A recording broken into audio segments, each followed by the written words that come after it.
It doesn't bother me one bit for the National Security Administration to have my phone number. Mr. President, you did what you had the authority to do, and I congratulate you. I can't imagine filibustering the bill that I like.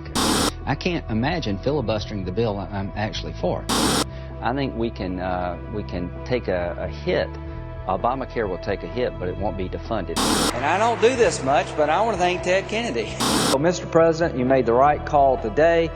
We helped President Obama when he needed our help the most.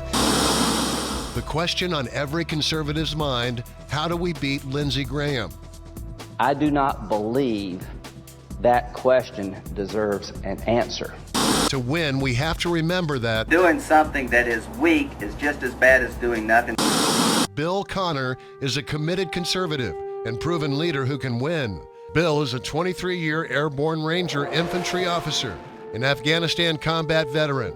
He currently serves as a lieutenant colonel in the U.S. Army Reserves. He's a father and husband, and a conservative leader we know and trust. Lindsey Graham has been in Washington for 19 years, and that's just too long.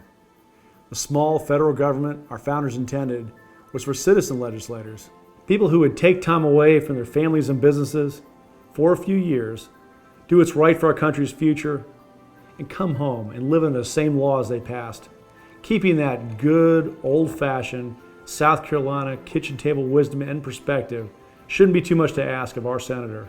After nearly 2 decades in Washington, Lindsey Graham's values and votes look more like they came from a congressional conference table. You can tell an election is coming when Lindsey Graham is calling himself a conservative again, holding guns on TV and railing against the president sometimes. Telling everyone who will listen he's against Obamacare and he supports traditional marriage and the right to life too, but it's just talk. In South Carolina, we've learned the difference between a politician's talk and a senator's walk. The votes a U.S. Senator casts that have the most lasting impact are during the confirmation process for the Supreme Court. In the last few years, the court's activism has had a devastating effect on our country. Obamacare came within 1 vote of being struck down. When the Defense of Marriage Act was overturned, it also came down to 1 vote. Rulings on domestic surveillance, guns, and so many other rights that we hold dear will be made by the court for years to come. The last 2 times South Carolina senators were faced with voting to confirm Supreme Court members, they were presented with 2 liberals, Judge Kagan and Judge Sotomayor. Our conservative hero, Jim DeMint, voted no on both of them, and Lindsey Graham showed his true colors and voted yes.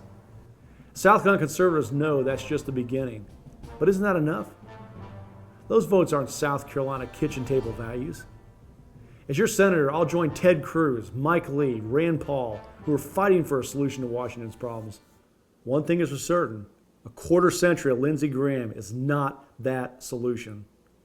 I'm Bill Connor. I ask for your help, your support, your vote, and your prayers. But the good news for the Republican Party is the debacle is over if we don't do it again. And I promise you I'll end this soon.